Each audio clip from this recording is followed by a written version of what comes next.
Good morning, Raptor Freaks. Lexiot's here. It's Monday morning, and we're doing Monday Moment on the draft lottery, which occurred yesterday. Yeah, 3 p.m. Scotty Barnes wearing a nice, sweet SB4 jacket showing up, and they actually interviewed him in the beginning of the draft lottery, asking him questions. Of course, Scotty was well spoken. You can tell he's had more and more media training to take care of that. I know he was probably very nervous when they asked him that question. Of course, the interview was a little snarky. The whole thing about the NBA is snarky towards the Raptors at times, which is annoying, but whatever. He got an interview, and so did Scoot Henderson. So they didn't interview all of the different people there representing the draft lottery teams, but they did interview Scott, and that says something. In some ways, them interviewing Scotty Barnes and Scoot Henderson nods that these two guys are stars over guys like Julian Phillips and Podzimski and all those other guys that were there also. So that's kind of cool. Of course, the draft lottery did not go in the way that the Raptors kept their pick, but I am great about it. Honestly, there's been a couple of different camps of reaction to this. Of course, this optically to a casual fan, somebody who's not really that bright or wants to just go with the feelings or the things of the current news, are thinking this is a huge fail, that people are mad at the front office. There's all kinds of dumb stuff being said. You know, I wish people would have perspective. I wish people would understand there's the past, there's the future, and there's now. And in some ways, we had already traded a pick for Jakob Poeltl when we traded to get him. Now, are y'all not understanding that having a starting center in this league is important? I can't imagine why the last part of this season where we didn't have our starting center didn't show you how important he is. It's so stupid. Now, think about this, Raptor fans that are so upset about what happened yesterday. Would you rather have a young project that doesn't know anything about the league yet, and who knows if they're any good? There's a question mark to them. Or would you rather have a starting center that's bona fide, that's been in this league for a couple years, knows all the players he's playing against, can hold his own and do certain things? Yeah, I'd rather have that starting center that's already set up and knows what he's doing than an unknown player that we have no idea how they're going to fit or whether they're going to take to the NBA very well or anything like that. Too many unknown questions. In some ways, we know the answers when Jakob Poeltl is on the court for the Raptors. So I want to remind Raptors Nation, once again, this is just us coming through the other end of our payment for making the trade to get Jakob Poeltl on our team. I'm with Orrin Weisfeld every single time on this. You do this trade. You can get a starting caliber center for just one single first-round pick. You do it. No brainer. Masai Ujiri has reiterated this twice in the last year in press conferences. You have this put in front of you. You can get a starting caliber center for one first-round pick. You do it. And I don't understand why people are all upset about this, because they're only in the moment and they're casuals and they don't understand. We owed them a pick. And I can go on all kinds of different reasons why it's really good that it happened this way right now. We talked about in this draft may not be that strong, and next year's draft could be way better. So in some ways, listen, if we don't give them the pick right now, this happens next year. Think about all this talk about, well, are they going to keep the pick or not? Are they going to keep the pick or not? Well, that cloud of suspicion is over because we're free and clear of our obligations to the San Antonio Spurs franchise. And that's another great thing about this. That ability of freedom with our first-round picks is back, that we can trade them. This is another thing that's a beautiful thing about this. In fact, this is maybe by design. Let's keep it to a little bit close to maybe keeping it or not, 45% keeping it, 55% not keeping it. Well, the 55%, the majority happened. And it not only happened once, it happened twice.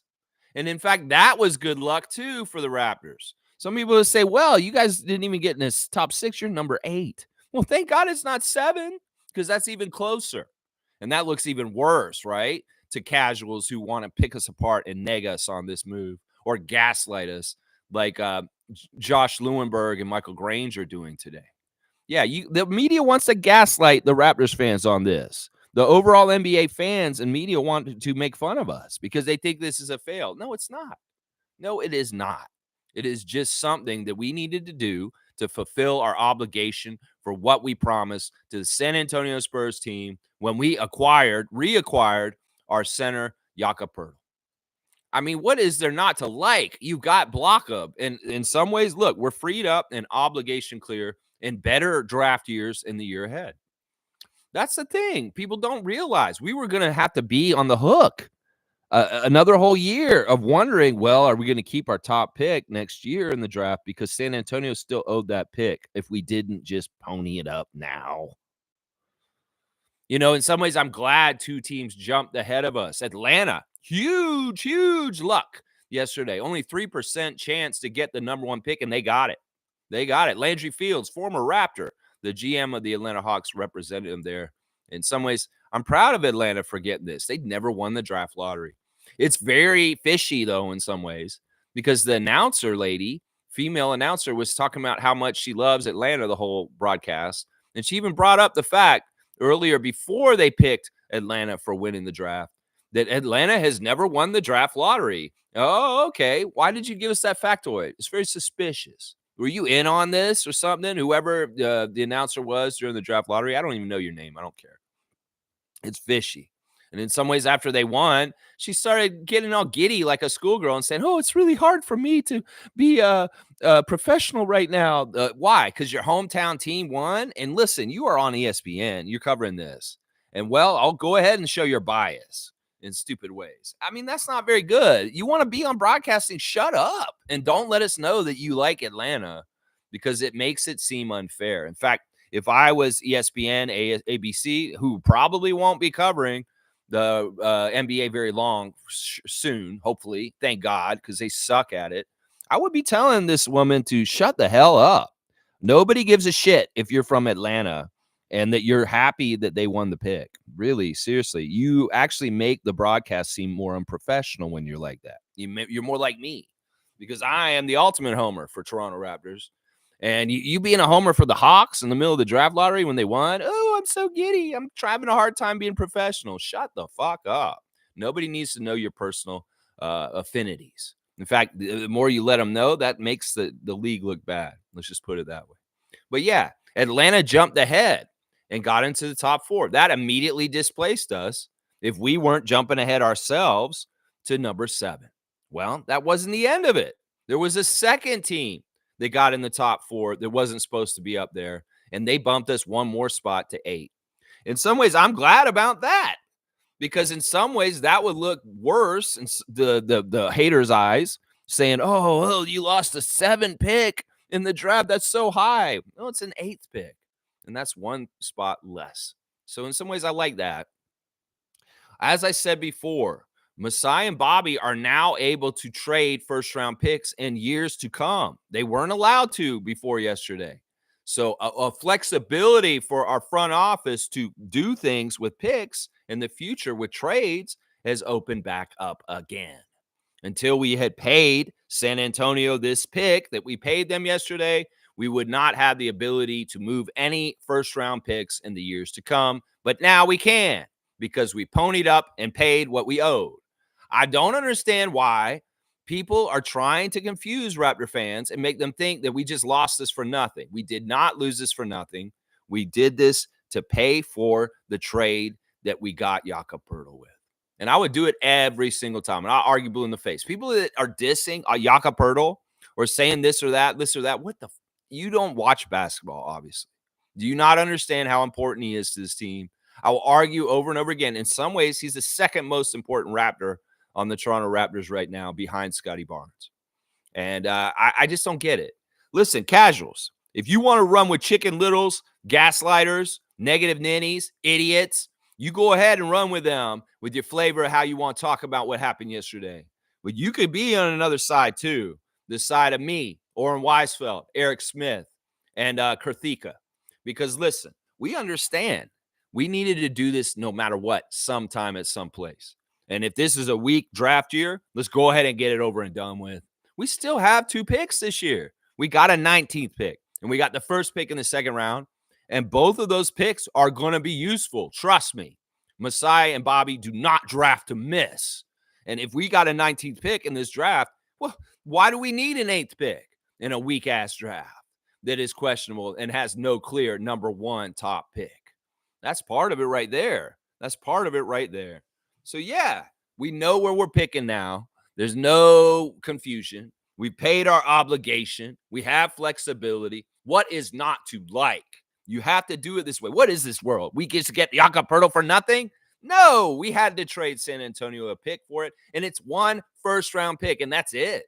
That's a beautiful thing. That's a beautiful thing right there. Yeah. I'll add more to this. If there's any questions about what happened yesterday and any kind of weirdness about it, I mean, I can go and retort to the negative ninnies and the gaslighters and their stupid ass shit that they're tweeting and saying on social media right now. I can go do that if y'all want me to. I will. If you can bring them up. If you guys have any concerns about what happened yesterday, well, let's talk about it.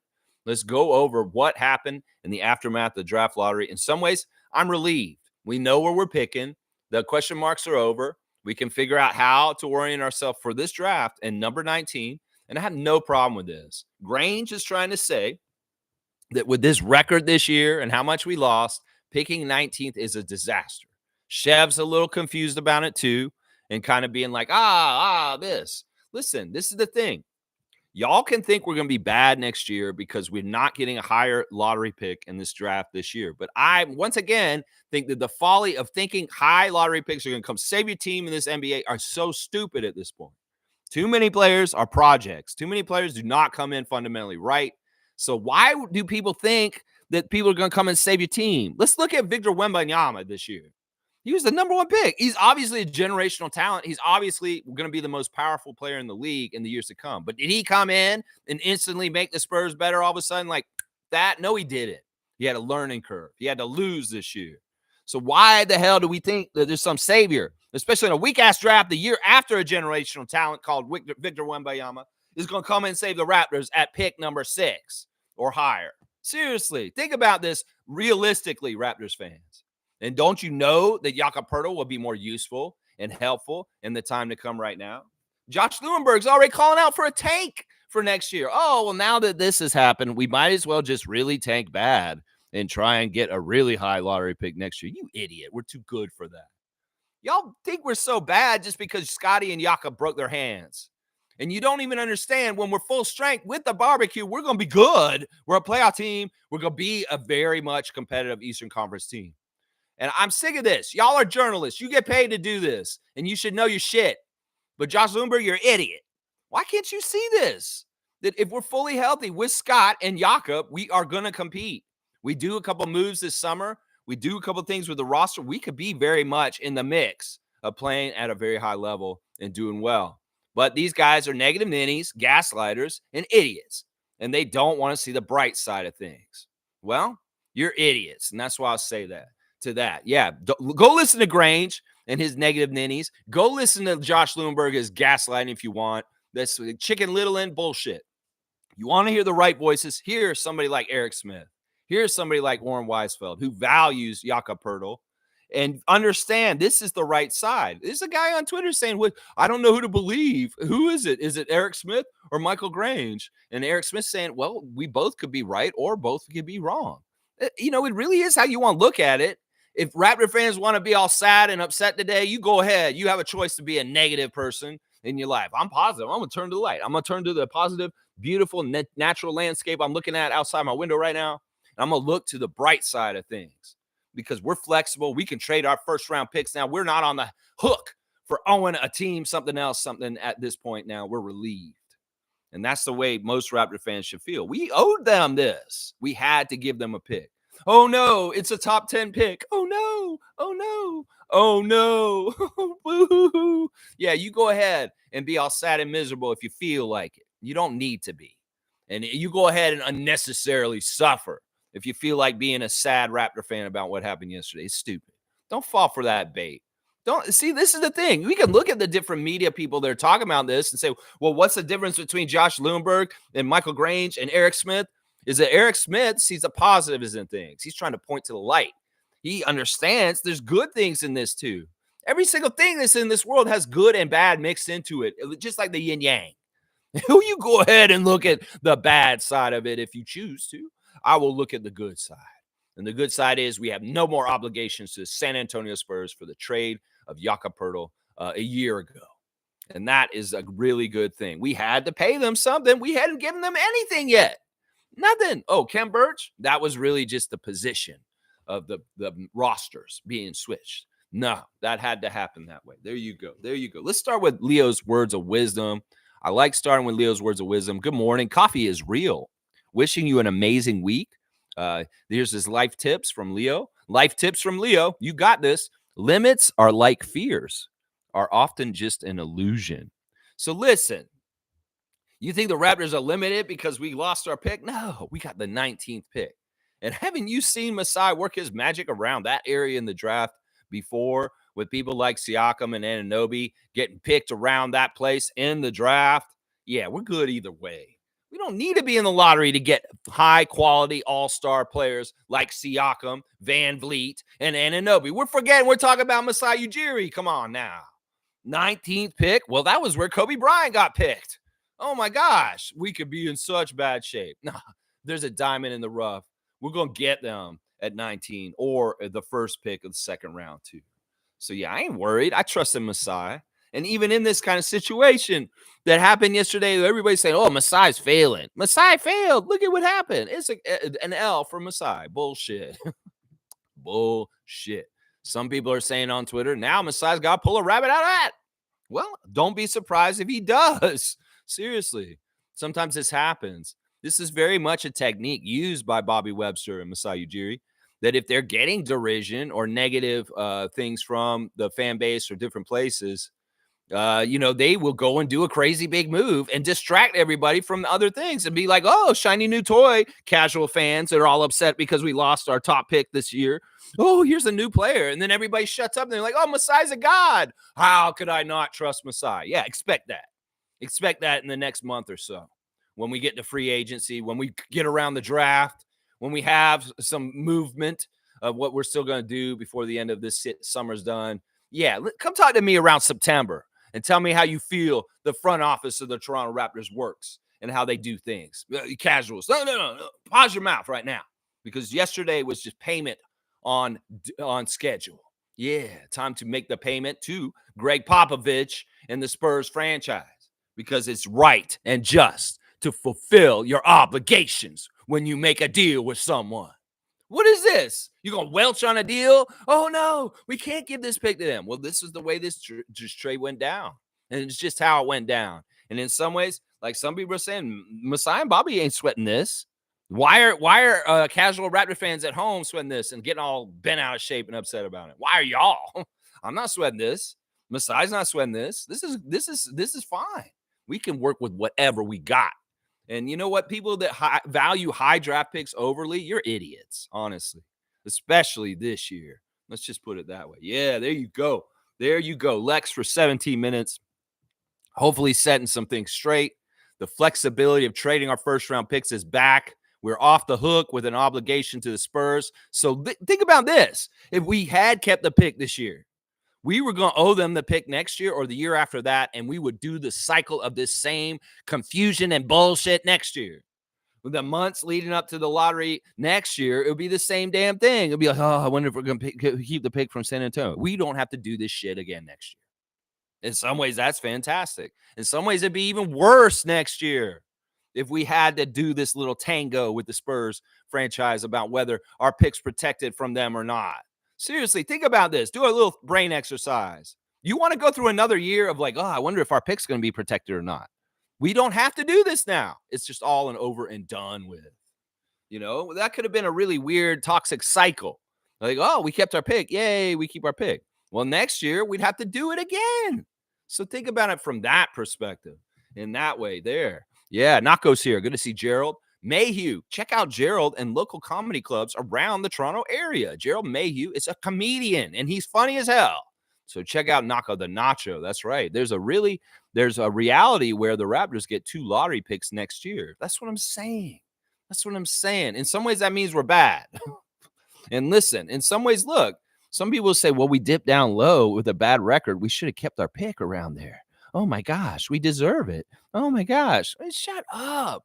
People, whatever. Things happen the way they're happening. And in some ways, listen, we're not like what Josh Lewinberg's saying. He wants us to tank next year. No, we're too good to do that. And in some ways, losers talk about losing on purpose to keep a high draft pick for the end of the year. You were already telling us we need to tank Josh Lewinberg. You're a big L. Fuck you, Josh Lewinberg, for using that T word and saying that the Raptors need to tank next year. You're an idiot. And there's idiots in our fan nation that start echoing your bullshit because of this. Next year, we're going to come back with a barbecue yak, and it's going to be badass. And we're going to win way more than people think, and we're going to be fine. And then everything's going to seem so stupid what Lewinberg's saying right now. Seriously, just trust me on this. No, Nako, I don't know if we're going to get 2 lottery picks next year. I hope we don't, because I don't care about lottery picks. I never gave a shit about trying to angle and be in the top 10 or get lottery picks. Who cares about that? We're going to do what we're going to do. And whatever naturally comes to us, we're going to do great, and we're going to strive, and we're going to make our own path. We don't have to do it the way other teams do, because we're the only Canadian team in this league. And in some ways, we have advantages and disadvantages that we have to work around. And we're going to be fine either way. We do it our way, and we don't have to do it the same way as them. Now, I think we will have 2 good picks next year in the first round. I do think that too, because of the trade with Indiana, and also because we're going to keep our pick next year, and we don't have to figure out whether it's protected from San Antonio. So I love it. I love it. James is here. Good to see James. James is a fantastic new Raptor freak, and he is in our WNBA league. And I hope you like your team, James. The action starts tomorrow. So make sure if you're playing in our fantasy WNBA league that you got your roster set, everybody. Yeah, and get on the waiver wire and start some trades if you want. Race Mode Daily, I got a trade sent to you, and I hope that you'll consider it. Maybe you will do it. I don't know. We'll have to see. James is saying really wanted the pick this year. Masai definitely could have found somebody to add to the core. At least we got 19 and 31. Maybe we could find some gems. Yeah. Like I said, look, he got Koloko pretty late. That's the thing. I really like around the 19 spot in the draft. There's a lot of good power forward centers being mocked around that time. People like Bobby Clintman, Kel Ware, Zach Edey on the recent ESPN mock draft after the draft lottery is at 15 for the Miami Heat. Well, think about this. What if Zach does not go in that time and he's available at 19? We may pick Zach at 19 still. There's a couple of different people there. ESPN has us mocked to pick Kyle Flipowski, the 7-foot shooter from Duke. And in some ways, that's not totally an unattractive one. James, actually, the guy you brought me this weekend, Tyler Smith, is mock draft the spot after us. It could be very realistic at the 19th pick. So there's some very good names right around there, Missy, and different names around that part of the draft. So we could get a nice long arm player with a great wingspan and get some of our athletic length back that we traded last season when we lost Anunoby and Siakam in deals. So I'm excited about this. I think that we need to go long with that 19 pick and get a talented long arm player with a great, maybe even a rim protector. In fact, that could be the spot where we replace Koloko and what he was supposed to be. Go get a guy who can be like Koloko at 19 that's a rim protector. And it can be even a project. I don't care if it's a project. In some ways, if it's just a guy who can block shots, rebound, and run the floor, that's what I want, Masai and Bobby, at number 19.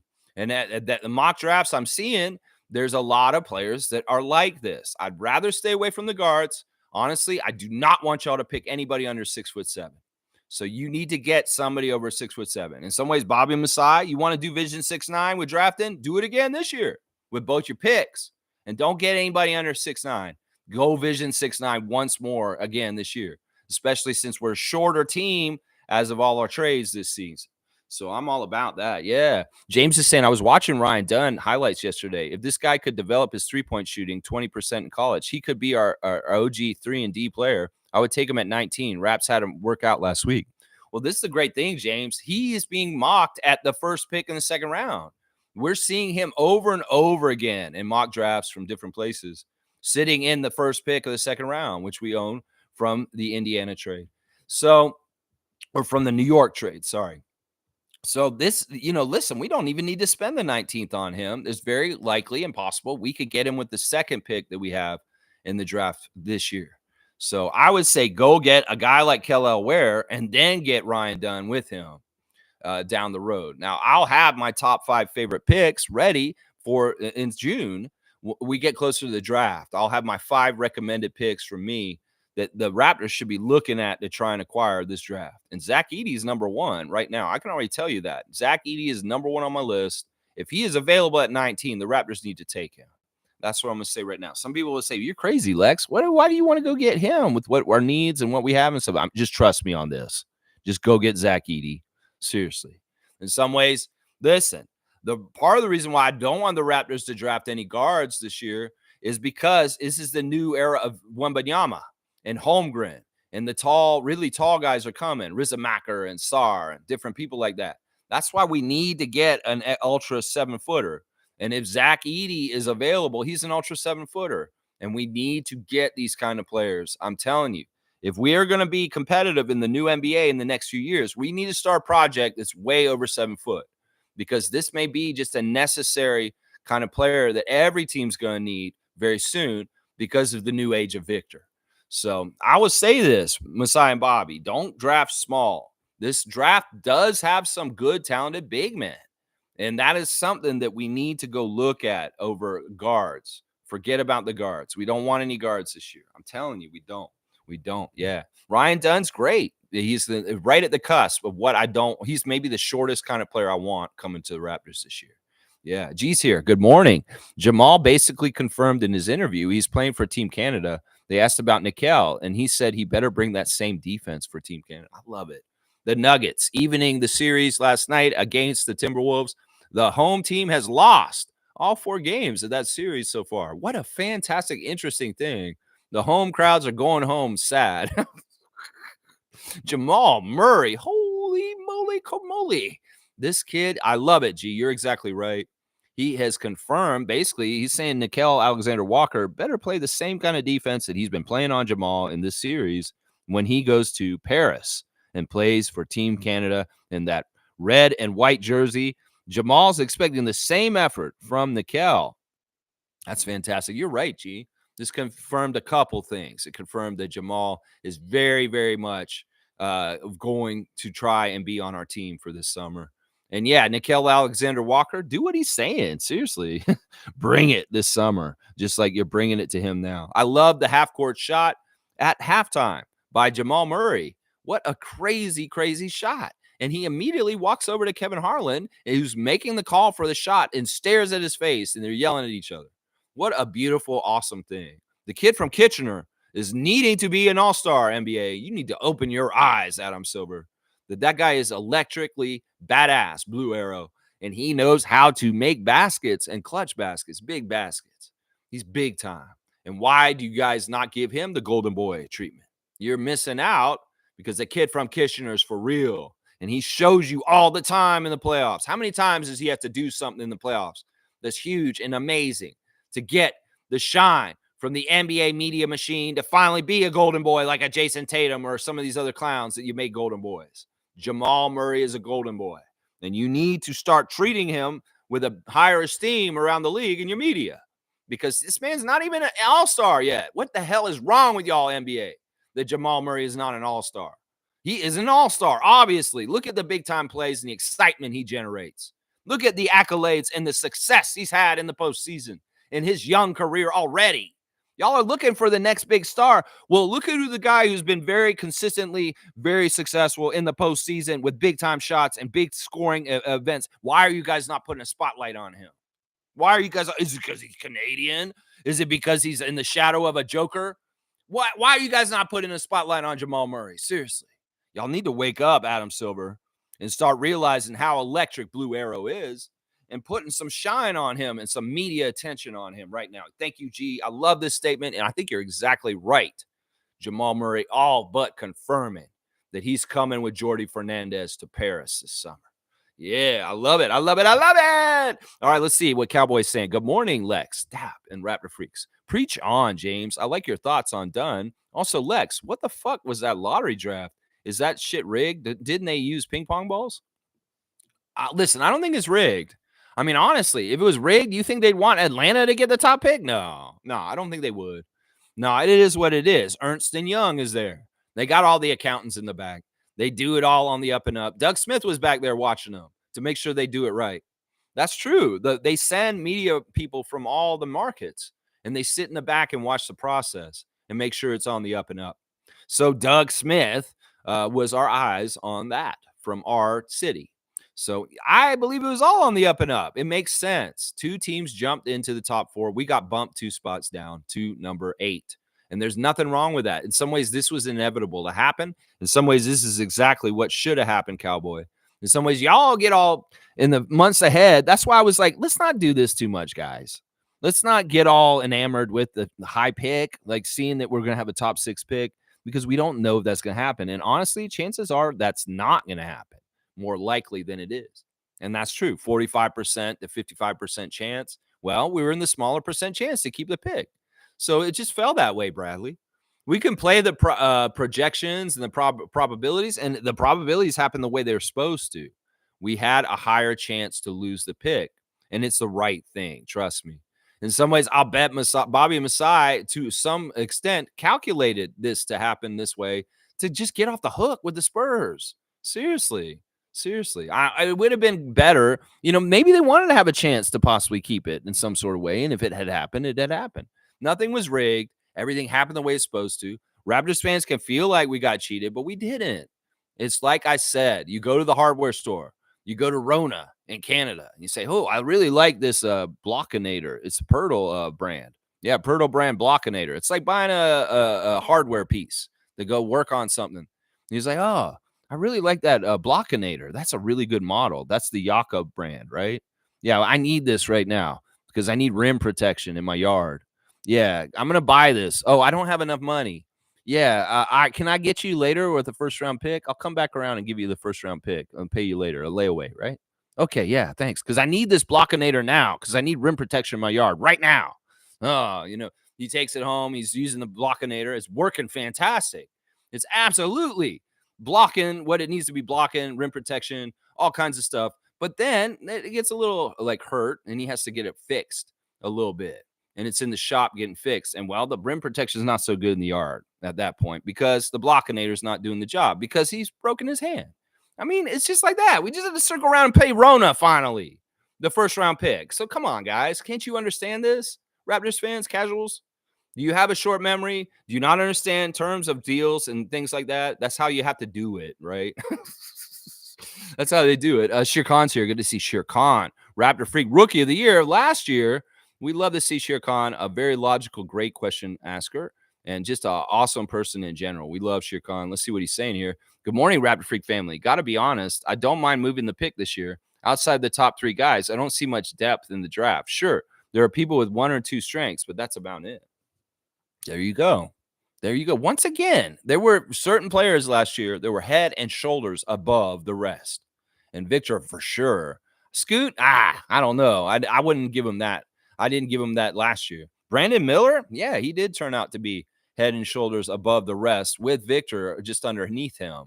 So, yeah, there's certain tiers that often happen in drafts naturally that kind of form, and they're very clear. Like Wembayama was a very clear number 1. This year, there's no clear number 1. You could say it's Rissiker. You could say it's Sarr. We don't know.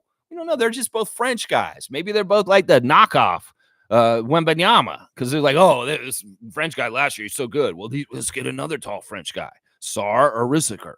Yeah, they should be the number 1 guys. I don't know who should be number 1. Maybe the best player in this draft is actually somebody who's not even a lottery pick. Maybe they're picked at number 19 by the Raptors this year. We don't know. That's the thing because there's no clear-cut number 1. And, there's some sort of gem in there somewhere that Masai and Bobby know about and nobody else does. That's true. With a name like a Pascal Siakam. Somebody was like, oh, Pascal Siakam, what is this guy? You see who he is now? Yesterday kicking the ass of the New York Knicks yesterday afternoon. Chuck D complaining on Twitter that Siakam's traveling too much. Shut up, Chuck D. You're whining while your team's losing yesterday, saying all this shit. Complaining about Rick Carlisle, complaining about the calls after the 2 games in New York. Well, he was right. They made the complaint. 78 missed calls by the refs, and he whined and cried. And you know what? This is exactly what I thought would happen. The calls went the Pacers' way in Indiana. Well, that's smart. The coach is going to fight for his team any kind of way. Well, he's going to politic to get better calls for his team in between games. Why wouldn't you expect this, Chuck D? I would expect Thibodeau to maybe whine and cry about calls in the other way if it happened to him. It's more likely that the team that's going against the team that plays in the Mecca, the Madison Square Garden, the darling of the NBA, is going to have to complain about this. And, well, some even in and out happened. And also, we understood yesterday from the outcome of the game, the OG effect. Y'all don't have OG, you're in trouble. That's just the damn truth. OG is so important. We knew this in Toronto because when we had OG, well, we felt a lot more confident and strong in certain ways. When OG was gone, well, we're a little bit like, I wish we had OG. That's just how it is, New York. Get used to it. If you love OG and you want OG to be there to help you, y'all need to keep him healthy. Because if he's not healthy, you're going to see what happens like you did last night. The Nova boys, they're a little bit inflated like they're on steroids in the last year with their team play. You know, these guys are good. Sure, they can come up real big sometimes. DiVincenzo, Hart, and Brunson. Everybody's trying to say Brunson's the greatest nigga all time. You're crazy. Shut up. You're getting way ahead of yourself. Stop insulting Patrick Ewing. Stop insulting Bernard King and Earl Monroe and Walt Frazier. Those guys are still top of him and Nick's floor. Just shut up about it. What has Brunson done? Ewing's done more than Brunson has done still in his career. It's just a chance for Charles Oakley to take a smack at his former teammate, Patrick Ewing, is what's going on. But yeah, Chuck D complaining about Rick Carlisle, bitching about the ref calls. Well, you're complaining about him, bitching about the calls. So who's better than each other? You're going to bitch about him, but bitching about the calls? Well, you're both bitches, is what I'll say to that. Yeah, and Rick Carlisle, well, his team blew out the Knicks yesterday and even the series. I love it. Good job, Siakam. Good job, Halliburton. And good job, Indiana Pacers. Evening it up. Knicks fans got a little too high and mighty. Now y'all a little worried without Anunoby, aren't you? Yeah, you're a little worried. You understand the OG effect. OG effect is important to winning. And without OG, y'all are in trouble. I'm going to tell you that right now. What happens is these Nova boys, they turn into mere regular citizens. It's like they're Superman on certain days and Clark Kent on others. Well, they were Clark Kent yesterday. Dante DiVincenzo is not a super great player. It's just he gets inflated by playing with his buddies and a bonus. Well, no OG there to hold it down, and you guys look like humans. You shoot like humans, and you shoot like shit, and you're not as crazy good as you usually look like. So that's the thing. There's somebody in between in there. There's somebody in between the shit of yesterday and the absolute crazy excellence of Dante DiVincenzo last week. There's somewhere in between. They're not these crazy ass, awesome, great players that everybody thinks they are. In some ways, they're running on like adrenaline.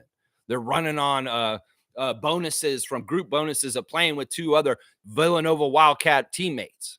There's stuff like that going on with them. But they're human, and they can very much come down to earth like they did yesterday and look real bad. Trust me. So, yeah, that's the tightrope you're walking, Knickerbocker Nation. Yeah, you got some very human Nova players that play above and beyond sometimes. But when they are more normal to what they should be, they look like yesterday. That's what I'll say right there. And Anunoby's presence matters, obviously, very much matters for y'all to be successful. I'm going to say that right now. There you go. Boom, goes the dynamite. Thank you, Shere Khan, for what you're saying. In some ways, I'm just glad we're off the obligation to the San Antonio Spurs as of yesterday. We have paid in full what we promised to you guys for Jakob Poeltl. We're off the hook. Masai and Bobby can trade first-round picks today. They could not do that yesterday. And that's another thing that people aren't talking about, the gaslighters, Grange and Lewenberg. They're not talking about how we just got flexible all of a sudden again. And this is a great summer to be flexible with a team option on Bruce Brown and all kinds of fluid, liquid assets around our salary cap right now to be flexible, to be able to trade first-round picks in coming years. Again, because this trade has been cleared up, I'm telling you, in some ways, that's a strength that nobody in the press is talking about right now. And they should be. They should be right here. Yeah, James is saying that Cowboy. Yeah, bro, you put me on Ryan Dunn. He's legit. Yeah, Cowboy brought us Ryan Dunn of Virginia a few months ago and said, hey, look at this guy, Lex. Check this guy out. Scout this guy. And I was like, okay. Yeah. And, well, a lot of mock drafts like him on the Raptors, too, because they keep putting him in that first pick of the second round for us. Very, very interesting. Here's an interesting news and note for the day. Bronny James has been cleared by the NBA commission to make sure you're clear to play. This is the same commission that has disqualified Christian Loco from playing this past year because of his medical conditions. Well, Bronny has gone in and seen the doctors, and the NBA says he can play in the NBA. He's medically cleared. This will clear up a lot of worries about whether Bronny should be drafted or even come to a team or not. In some ways, Bron probably very much wanted this to happen to make sure he had some draft stock and attractiveness to him. Why would anybody want to draft Bronny just to get Bron, but he can't even play because he's not allowed to play because he's not medically cleared by the play commission or whatever they're fucking called. Yeah, so that's an interesting news and note right there. All right, guys, let's do the classic card of the day. All right, here we go. The game is basically I get a classic basketball card out of this box, and whoever names the full name of this player first gets 100 points added to their Raptor Freak trivia score. So let's see who we get. All right, we've had that player before. Let's get a different player. I want to get somebody different. Sometimes we get the same players over and over again. That one I think we've had two. So we're going to keep going, and we're getting to the end of the first box. So we'll have to see. I think that one's coming. We had that one too. I've had three very cards we've already gotten. All right, this one's a new one. Wow, this one's really hard. This one is extremely hard. Let's see who gets this. First to answer full name gets 100 points added to the Raptor Freak score. Coming up from the bottom, now we're here. All right, who is that? That is looks like a Clippers jersey. This is crazy. I think this is so hard. Smooth Brown Man better be here because we're going to need him. This is so hard. I don't even remember this player. That's the craziest thing. I do not remember this player. I don't think he ever played that long or what. So let's get him up close here. I have no idea who this guy is. You give me three guesses, I'll give you a clue. How about that? Alexander? Don't half-ask me, Bryce. You know you have to give me a full name. You can't just say Alexander. You mean his first name or his last name? What do you mean, Alexander? Alexander the Great? Bryce Lawson the Great? Holding it down in Kentucky? Yeah. Let's see. That's it. Yeah, he's like saying, who is that? It's like, that's all smooth right there. Cowboy snowing that smooths the guy. I know it's not Chris Paul. Okay, there's a guess. A little bit of Chris Paul shades. He's wearing a Clippers jersey. Let me see. Is the back of the card better? I don't know. I should cover up as much of the text as I can. I don't know if that's any better. I don't know if that's any better. Corey Maggette is a good guess, Isaac. I like that. Let's see. Yeah, this is definitely see if Smooth Brown Man can get this guy. This is an obscure former NBA player. Very obscure. I have no idea how to deal with this. All right, so we've gotten a couple of guesses. All right, I'll give you a clue about the first name. The first name is the same first name as a very famous wrestler that sold Slim Jims, just like Chris Boucher. This guy was a Slim Jim salesman, and his first name is that name. So that may give you the first name right there. Is a professional wrestler that sold Slim Jims. And, well, Chris Boucher does now. Courtney Alexander's not right. Yeah, Courtney Alexander's not right. Kenny Anderson, David, that's not right either. I can see where you kind of see Kenny Anderson. That's not it. The first name is, as I said, a Slim Jim salesman from professional wrestling, just like our guy Slim Duck sells them. Yeah, you guys aren't getting the first name right yet. The second name, let me see what his second name would be. All right, what's a good clue for that one? Well, Kareem knows the first name. He's got the first name. He's just got to figure out what his second name is. The first name is right. Oh, wow. Isaac has got it. It's Randy Woods, guys. Who the hell is going to know that? Randy Woods. Isaac got it. Classic card of the day gotten by the benevolent Isaac Campbell, holding it down the Ottawa Valley region for us in the nation's capital of Canada. Look at Isaac getting Randy Woods. Like, look at this, guys. Come on now. How did he get this? Impressive. That's right. Impressive. LaSalle. Yeah, Randy Woods. Who was going to remember Randy Woods? Seriously. That's why we do this classic card of the day. That is hard. That is crazy hard. This is like 30 years ago, and Isaac's cleaning up. The names that I didn't put on blast were Kevin Johnson. We've had Kevin Johnson recently. That's a Kevin Johnson card. Look at KJ in the back. We had a Kevin Johnson card. Here's a Michael Kidd Gilchrist. This is actually the same card I think we had before. There's a duplicate. And then another one that I drew that we had gotten recently is Terry Cummings. Terry Cummings in the Spurs jersey. I was like, we've had these players in the classic cards, so I didn't want to repeat them. So I'm going to take them out so that they don't end up being ones we get later, because we've had all three of those before. So good job, Isaac Campbell. Wow. Fantastic. Randy Woods. How the hell did you get that? Seriously, that's crazy. Yeah. All right. See, Cowboys saying, I'm not mad that we didn't get the pick, but it was fun to watch. At least we don't need to deal with it next year. NBA, what finger am I holding up right now? Mwahaha. Yeah. In some ways, it is what it is. It is what it is. And yeah, we got this obligation over and done with. And that's fine. This draft is what it is. Spurs fans are overjoyed. They're reacting to it very like, oh, we're getting the 4th and the 8th pick. Woohoo, woohoo.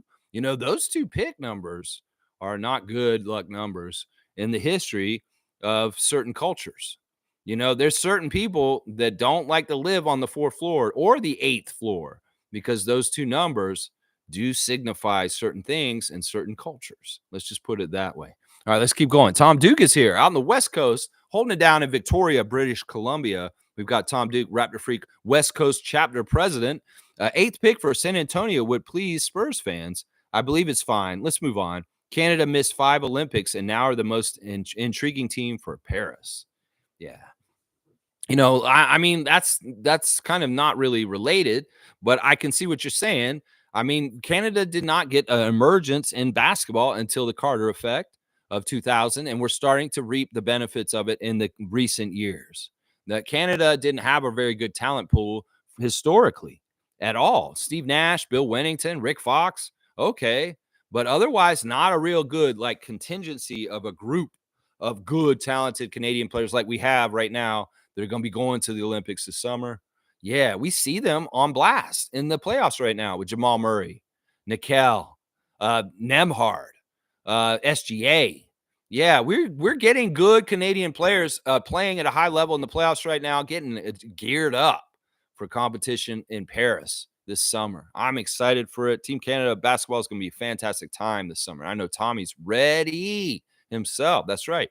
Sure, Constant. I was looking at the talent pool for next year, and man, there are serious gems in there. Don't get me wrong. There might be some potential hits this year, maybe also a couple of all-stars, but not much. You know, Masai likened this draft class to the Giannis draft class of Giannis and Rudy Gobert, when most of the class is shitty, except for like 2 or 3 good players. And in some ways, he said that at the end of the year, that this draft class is similar to Antetokounmpo's draft class. It's really kind of overall a failed draft class with a couple of really good players in the middle of it, like Gobert and Giannis. So I won't go against the great Masai. He knows how to judge talent and waves of talent coming up. And if he feels like this wave that's hitting us this year in the draft isn't as great as maybe the wave is coming next year, well, I'm not going to argue with him. He's keeping a pulse on everything in the basketball world, all around the world, all continents, and really understands what's coming up. So I'm with you on that. I will trust him aside, Shirkan, to know how the waves of talent are coming through in the drafts in the next few years. And well, they did really seem like ambivalent and kind of nonchalant about the worry about the pick going either way for us. We're good either way. We have contingency plans and ideas for how to react and deal with things after this. Like I said, because this is a perceived loss for the Raptors front office, expect them to come through with a huge pull a rabbit out of the hat move kind of thing where everybody's like wowed again. And they're like, oh my gosh, yeah, don't mess around. The Raptors front office is badass. Seriously, this is what they do. In some ways, the IQ RJ trade was just like this. I mean, we were going to give up OG Anunoby, and we see how important he is to New York. Well, what did we get? We got 2 starters for him and 2 young starters that are going to be very good in the next couple of years. So that's the thing. We're going to wow him one way or another. Masai's going to do some magic this summer. Watch. You can listen to me right now, predict it. I'm going to say it right now. There's going to be something that he does this summer where everybody's going to be like, yeah, we should have never doubted him. We should have never doubted him. So doubt him now because of yesterday in the draft lottery. Go ahead, doubt him now.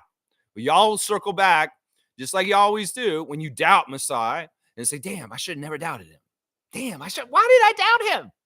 Haven't I learned this over and over again? The 10 years of Masai being around this team, I should not doubt Masai Ujiri. But damn, man, he's good. Man, he's good. That's what we're going to say in the next couple months before this offseason's over. Watch. I will bet you right now. That's what's going to happen right now. Smooth is here. Good morning. Thankfully, the pick conveyed. There you go. Smooth celebrating this.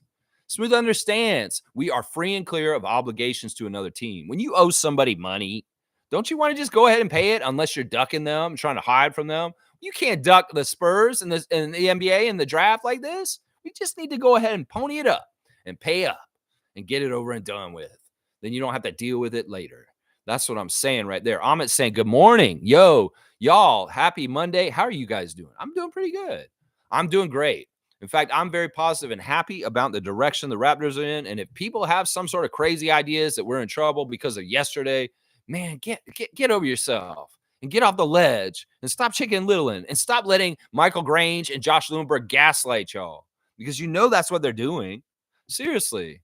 The media has an ability to gaslight us. They're going to try and make us feel like fools. They're going to try and make us feel like we're idiots or we're losers.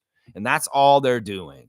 They work for Bell and Rogers. And in some ways, those are big media corporations, and they have a ability to try and gaslight the media corporations, whether it's regular news, politics, whatever. They're going to do it. It's the same damn action. And in some ways, sports is a harmless world to look at this kind of action and understand it in the other ones. So the way Michael Grange and Josh Lewinberg are writing their pieces after this is a very good example of manipulative journalism to try and make you perceive things in a bad way. Now apply it to politics, apply it to everyday world affairs and news, and understand that this technique is utilized every single day to manipulate your emotions and make you feel upset and all mad and crazy. The same shit. And in some ways, the basketball world, the sports world, is an innocuous, harmless place to show you the examples of how media can do this. It's like, why? Well, who's right? Eric Smith or Josh Lewinberg? Eric Smith is right. I'm going to tell you that right now. What is the things that we're upset about? In some ways, we're going to have to pay this either way. We've still got picks this year. What is the problem, y'all? They want you to feel like you lost something just because, the Raptors lost the draft lottery. That people that are using that verbiage, you're wrong. The Raptors had to give their pick to the Spurs because they promised them that pick if this happened. And there's nothing lost in this. This is just payment paid back. Yeah, people are saying the Raptors lost the draft lottery. That's the wrong verbiage. Let's just put it that way. That's the wrong verbiage right there. Cowboys saying, yes, sir, James. I'd take him at 19 for sure. No, that's too early, guys. You don't take Ryan Dunn at 19. You take him at the first pick of the second round. He's projected in the second round. They don't want to overreach and spend too early. We can get a big at 19. We can get Kel'el Ware, hopefully. That's who I would like to pick, if not Zach Edey. Yeah. Let's see. If we can't get him at 31, I don't care what the Raptors do. I just want Dunn data when the draft is done. Trust in Masai. Well, I'm not going to value him as much as you guys are. It's great if you get him. I'm okay with him. But honestly, I don't understand why you're so overvaluing him. He's not a center. In some ways, he's not as big as I'd like the players to be that we're getting. We want big players in this draft. Just trust me on this. The bigger players in this draft are probably going to be the better ones. Trust me. So, I mean, when we get Ryan Dunn, that's great. But don't go crazy, Cowboy, and say, we just have to get this. This is the only thing I care about. No, you're wrong on that one. We need to make sure that 19th pick hits right. And it's a gem. It's somebody like an OG or a Pascal pick when we did that around those places in past drafts. So that's what we need to do. Ryan Dunn can wait until 31. Trust me. We can get him at 31. G saying Hawks were a play-in team and got the first pick. Josh Lewinberg talking about tanking again. We need our core to win and get reps in. Yeah. Josh Lewinberg, you're an idiot. First of all, tanking is never an option. That's not something the Raptors want to do.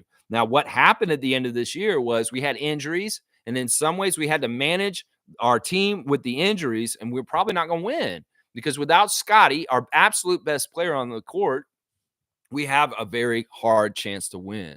In some ways, it's very important for us to have Scotty to be able to win. And I love what Scotty's done in the last couple of days. Scotty's been active on social media, And he said he's promising the Raptors are going to win again. And I trust him and I believe in him. Listen, I know from watching Scotty on Twitch 2 summers ago and talking to him regularly, understanding his mentality, he does not want Raptor fans to doubt us. If he says he's going to make us win this year coming up, you better listen to Scott, because in some ways he's the person who's got the most power to make that happen. So you want to go ahead and not believe in young Scotty Wayne Barnes and his ability to get the Raptors out of the mud and start bringing us back into that big W column? You go ahead and make that mistake. I learned already from talking to Scott, you should never doubt young Scotty, because he is the guy who's going to put us on his very broad, big shoulders and carry us next season. Watch.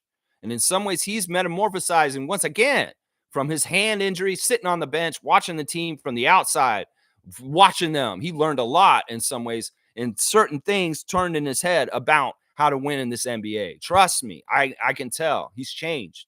In some ways, he's thinking in a more cerebral, intellectual way about taking his all-around jackknife, crazy-ass skills that can do anything, Swiss Army knife on that court.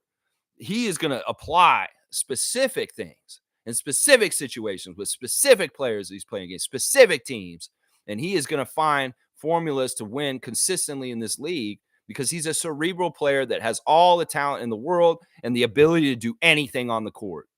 He's a two-way player like Kawhi used to be. He is the kind of guy that can get the steals and the blocks at one end and make the shot at the other end. And we are in good hands. So I would say, if Scotty is promising us and say, we're going to be good, we're going to get wins next year, you need to listen to him, Raptors fans. Now, how dare you doubt him? And Josh Lewinberg, how dare you tell Scotty he needs to tank next year? You think Scotty's going to heal from this hand and see all the losing last year? He wants to come back and lose some more? You idiot. Barbecue is going to win. Emmanuel's going to be better. RJ's going to get more better on defense this summer. Ochai Agbaji, Grady Dick, come on now. Who is this Josh Lewinberg idiot talking about we got to tank next year because of how things went yesterday? You're an idiot, Josh Lewinberg. How the hell are you a press credentialed person with such dumbass logic and such misguiding direction with like telling the Raptors fans? No wonder there's a half the Raptors fans that are stupid and want to tank all the time, because of idiots like Josh Lewinberg telling them that that's the idea, that's the right thing to do. Seriously, what is this? This is one thing that happened yesterday. Oh, we need to tank now because we gave our pick to San Antonio because we traded to get a center? That's stupid logic. Stupid. You think this team is bad when Scotty and Jakob are healthy? You're a dumbass. Oh my gosh. Yeah, the Hawks were so lucky. And I applaud former Raptor GM of the Hawks, Landry Fields, on his lucky day. Hey, I'm actually not hating this. In some ways, this makes the situation with Trae Young and DeJounte Murray a lot more murky and crazy and confusing. Trust me, getting the number one pick. So it's going to be very interesting to see, G. Cool Cat's here. Good morning, Raptor Freak crew. Happy that the pick conveyed in this draft.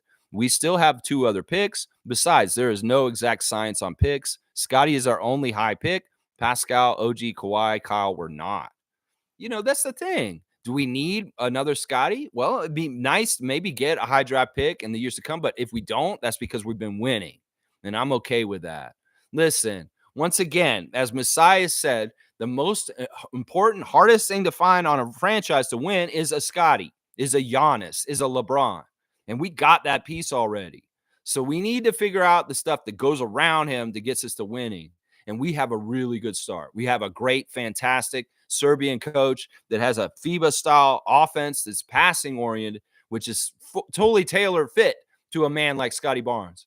We've got some great young talent added to him in replacement of guys who are maybe not the right fit with him this year, with RJ Barrett and Emmanuel Quickley. We got 2 of the best passing big men in the league in Olynyk and Poeltl. And Poeltl is a rim runner, rim protector that is absolutely fantastic and helpful defensively in certain ways. We got a young upstart shooter who's very skilled and athletic, really deceivingly athletic, in Grady Dick. And there's things about Grady Dick that can be developed into as a shooter and a steady guy like Kyle Korver and other names like that in the past. The thing that they're putting together is really impressive and very well built and has Scotty in mind. The gelling of chemistry between Scotty, Emmanuel, and Grady and RJ and Jakob and them is going very well. These guys are bought in. Are they doomsday naysayers like Grange and Lewinberg and Sat? No, they're smiling. They're coming to work. They're coming to work now and working at OVO Center this week together as a unit with Coach Darko in the middle of the playoffs. They're already back from vacation and putting in work and getting ahead for next season right now. So you tell me these Raptors are not enthusiastic about their future when they come back already from vacation to be in Toronto to work together with their coach. You tell me that. Yeah. You think we're trying to tank next year, Josh Lewinberg? Why the hell are they at OVO Center right now? Why? Why are they at OVO Center if they're trying to tank next year? Seriously. Ain't nobody trying to tank next year. Come on now. And fans, don't get on that train with Josh Lewinberg and that stupid ass shit is what I would say right now. Yeah. He's an idiot. He's absolutely an idiot. I love what Cool Cat said here. Happy that the pick conveyed in this draft. And that's exactly right. I am too. In some ways, I'm glad we got this shit over and done with. We don't have to deal with this kind of speculation next year. In some ways, yeah, there's no exact science. Trust in Bobby Masai. It doesn't matter where they pick in a draft. They're going to get somebody good. Watch. They're going to get somebody good. Wayne saying, don't know much about this side of basketball business, but from what I have tuned into, most said we got screwed. My opinion, and it is my anal opinion. I don't know what that means. Bring Pascal home. Bruce and Gary is $38 million. Give Pascal. Okay. He wants to get Siakam to circle back and come back to our team. It's an interesting thing, but let's just let this go. If we were going to get Siakam and keep him, we would have just kept him. In some ways, he lost his rights, and everything's going to be weird. And he's going to be so expensive this summer. It's not worth it, Wayne. Just let go of Siakam. Seriously. Siakam does, in some ways, some people think he has a path back here, but he really doesn't, guys. Just chill on him. Seriously. Now, listen, don't listen to what the media is trying to purport. Obviously, the U.S. media is going to think that they're ignoring it to an extent, but also in some ways they're saying, "Oh, look at what happened to the Raptors." This just looks bad. It's not really that bad. It's just business. And in some ways, people that are lazy, people that don't really want to look into it or really think about it deeply, they're going to just think it's a loss. They don't understand that this is just the obligation of the Raptors franchise to fulfill the trade of the Jakob Poeltl trade. And that is the right move every single time. Like Warren Weisfeld is saying, you do that move. There's nothing wrong with us trading for Jakob and having to trade this pick to them now. There's nothing wrong with this. So they're trying to say that we got screwed. No, we didn't. That's the gaslighting and the manufactured bullshit of Josh Lewinberg and Michael Grange telling you that. Yeah. G saying Yak was a pick 9. These overreactions are nuts. Can they guarantee that 8 pick will be better than Yak? Yeah, there's no guarantee of that. Like, look at people like Koloko. Look at people like Zion Williamson. Look at people like different people. You can't just guarantee that high draft picks are just going to come in and be badass and help you. There's all kinds of weird lumps and weird things that can happen with them these days where it doesn't go as smoothly as everybody thinks. Nobody should be looking at the draft for saviors. I'm sick of this shit. So many young Raptors fans think that the draft is where we get saved. That's bullshit. We get saved by our young players we acquire as they develop. Those young guys aren't instant fixes that just show up. As I said earlier, Victor Wembanyama did not instantly make the Spurs a playoff team this year. In some ways, it's weird because the old Spurs, when Robinson or Duncan came in, they had huge leaps and came in and made the playoffs the next year. This is just the way it is. Players just aren't as good fundamentally coming to the league. And I don't understand why everybody overvalues high draft picks to save your team. These guys are not good enough to be good enough to help your team. If Victor's not good enough to dominate and win for the Spurs 50 games this year, why the fuck do you think any jabroni who's coming in this league this year will be? Seriously. What is wrong with people? Logic things. Hello, let's winter some shit. Come on. Hello. It's funny. All right, let's keep going. Let's see. Shere Khan saying those layman fans don't realize the Yak trade was more than the value of the pick. We know who he is because we drafted him. Giving up the number 8 pick for the 9th pick, Yak is a good deal no matter what they say. Now, all right. Some of it is the history with Jakob. We drafted him in a high top 10 pick. He was on our team. We traded him with DeMar to get Kawhi and Danny. In some ways, we traded Jakob away and got the championship. And then, boom, we're like, all right, thanks for going to the school of pop And you got all your schooling from Duncan and Robinson and different people around the Spurs franchise for a few years, Jakob. Now we'd like you to come back home and play for Toronto again. And well, in some ways, to reacquire him back, we had to pay the Spurs something back for him.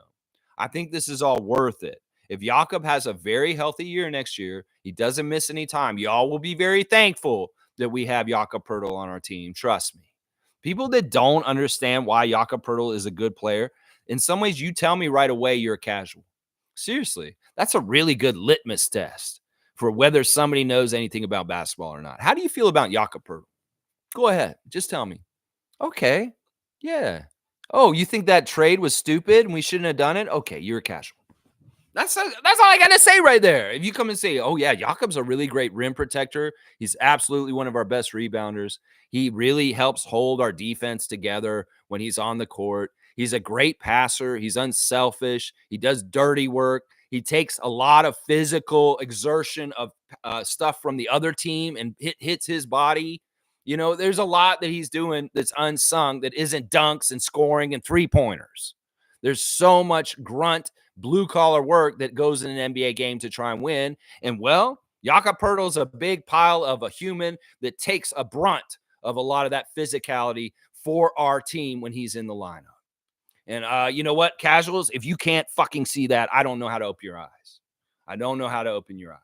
But I will do that litmus test with people. Oh, you're a Raptors fan. How do you feel about Jakob Poeltl? That tells me whether you're a knowledgeable fan or not. Right there. That does. Right there. Yeah. And Jakob, Shirkan's exactly right. Cowboys saying it was great to see Scotty. Let's go, Raptors forever. Also, don't we have another first-round pick next year for the Pascal trade? Yes. Yeah, we'll have our pick normal, which will be dependent on where we finish. And then we'll also have the pick from the Pacers, one of the 3 first-round picks we got for Pascal Siakam. Now, are we hearing the Indiana fans going and guffawing about 3 first-round picks for Siakam? Are we hearing this in Pacers Nation? Are they upset about getting Pascal Siakam for 3 first-round picks when we got Jakob Poeltl for 1 first-round pick? I mean, seriously, let's think about this in different ways, y'all. Seriously. Mike's here. Good to see Logical Raptors fanatic. This is a great person to talk to the day after a draft lottery. Based on the strength of the draft, it's more like a 16th pick in a normal draft. The superstar prospect tier isn't there. See, that's what Mike's saying. It's all muddled. It's like not so distinct. It's not so clear. In some ways, that range of players in the teens into the 20s of the draft are all kind of the same. And no one, our front office, Bobby and Masai, they're going to pinpoint the best one out of all of them. And they're going to get an Anunoby or a Siakam around that time. Watch. Bet on that. Bet on that. Now, we had some bad luck, not with the protected pick, but with the 19th pick. I will say this, that we had a little bit of bad luck with this. You know, they did tiebreakers at the end of the regular season, and that's how we ended up with the 19th, that pick from Indiana. Indiana lost their tiebreakers to a couple other teams. We could have been as high as like the 16th or 17th pick, I believe. But because the tiebreakers didn't go our way, we ended up with 19th. Yeah, we could have had the 17th pick, but the tiebreakers were figured out, and Indiana lost all the tiebreakers and got the worst possible draft pick at that time. So what? Once again, I don't care what the number is in the draft. It's Bobby and Masai. These guys don't play by the same rules as the rest of the league. These guys see through things. These guys have people in every corner of this globe seeing every talent everywhere, and they know more than everybody else. That's why they knew about Siakam before everybody else. That's what I'm saying. So I trust them wherever they're drafting. It doesn't matter where you're drafting if you know more than the other people because you're better at your job than they are. These are master scouts. Masai Ujiri's first job was a scout. He's a scout in himself. He's a masterclass scout. He has that badge, if it's an NBA 2K badge, Master Scout. You think that we're messing around? No, we're not. We know how to draft. That's right. We know how to draft. That's right. Cowboys got Poeltl on blast. Let's go, Cowboy. I love it. Monique saying, can negative Raptor fans stop bitching about the lottery? We're fine. Good morning, Raptor family. Thanks, Orrin Weisfeld. Yeah, it's stupid. In some ways, I could go look at some of the dumb things people are saying. You know, this is what Zach Lowe's saying. Toronto is not that broken up about losing the pick now. It extinguishes its obligation to San Antonio, freeing it to trade more picks going forward. Had it retained its pick this time around, it would have owed it next season when the draft is projected to be much stronger with the same top 6 protection. The Raptors hold the number 19 and 31 picks in the draft after acquiring both in their respective trades of Pascal and OG. So it's like, Zach Lowe's like, yeah, Raptors not broken up about it. Why are Raptors fans overreacting? Because they're getting emotional, because they're getting manipulated by negative press. That's what it is right there. That's all it is right there. And, Raptors fans, just chill. Seriously. Bobby and Messiah are going to make whatever work with whatever they got. They're going to make it work. Trust me. Yeah. G saying our record is so much better with Yak on. Some YouTubers started this Yak stuff. Is it better we didn't have a center for yet another year? They don't understand. Like, seriously, some of these people want to play small ball, and it's not the way it's going. It may have looked like this league was going towards small ball a couple years ago, but now that Victor's here, we can't afford to be behind on this. In some ways, the height arms race in the NBA is starting with Wembanyama and Holmgren showing up. That in some ways, there's going to be a new league that's higher than the old league. And if you are a shorter team in some ways, you're not going to compete very well in this new league coming up. So we need to stay ahead of the trends. And that's why I'm saying right now, Zach Edey is a very good person to get because he's a plus 7-footer. Anybody who's a plus 7-footer that gets even close to Holmgren or Wembanyama is a very valuable player right now in some ways if they're able to get up and down the court in a mobile way. So I'm just saying right now, don't get in this small ball attitude. Having a big, legitimate center like Jakob Poeltl is a start, but we may need to go even further and get a plus 7-footer to just get ready for the new trend of a higher height that's in the NBA that's going to be dominating. Victor is going to turn it on at some point, and we're going to need somebody who's going to be able to kind of guard him because if we don't, there's going to be a problem, seriously. And people need to understand this, seriously, yeah. Yeah, I don't get it. Whether it's Pensare and his anti-Fred bullshit 2 years ago, whether it's, people that are dissing the Jakob trade for no reason, whatever. It's not flashy. It's blue collar. It's really good meat and potatoes kind of deal. So what if he's not like the most flashy name or like, oh, this exciting thing? This dude does what he does very well, and we are very happy to have that meat and potatoes kind of work from our center. Trust me. He is, at times last year, people were saying he's a top 10 center in the NBA. His stats show that. His efficiency shows that. There's all kinds of things about Jakob Poeltl that make him a top-level center in this league. So you're going to tell me we want a one first-round pick for a top 10 center in this league? Why are y'all upset? Seriously. What, you're listening to jabronis on YouTube? They're like me, but they're saying the opposite of what I'm saying? Seriously, why would you listen to them? What do they know? They know just as much as me. So, well, do you trust me? I mean, I've said some very insightful shit that has come true this year, haven't I? I called Nick Nurse running Joel Embiid in the ground with injuries last summer. I called Frank Vogel as a bad hire, getting fired by the Suns at the end of the year. I called all that last summer. So you want to listen to somebody, go ahead and listen to Jakob naysayers and people think he's a crappy player and all this kind of stuff, and that trade was dumb. Yeah, go listen to them. They don't know what they're talking about. Cowboys saying, you know it, 100%. Monique, superfan Lawrence, the greatest. That's right. Mike saying, I don't understand people obsessing about high picks. Look at the Pistons, 20 years of lottery picks and nothing. This is hilarious. I feel so bad for the Pistons. They should have got the number 1 pick this year. Well, where'd they get? 5th. They fell out of the top 4. Oh, my gosh. That is just a testament to that is why you don't tank. The last few years, the Pistons have tanked and been crappy, and they have not really gotten a number 1 pick or anything right very near the top. They fall out like they did this time. They were the big losers yesterday. The Pistons were. They had a tied for the worst record this season with the Washington Wizards, and they fell out of the top 4 picks to the 5th pick.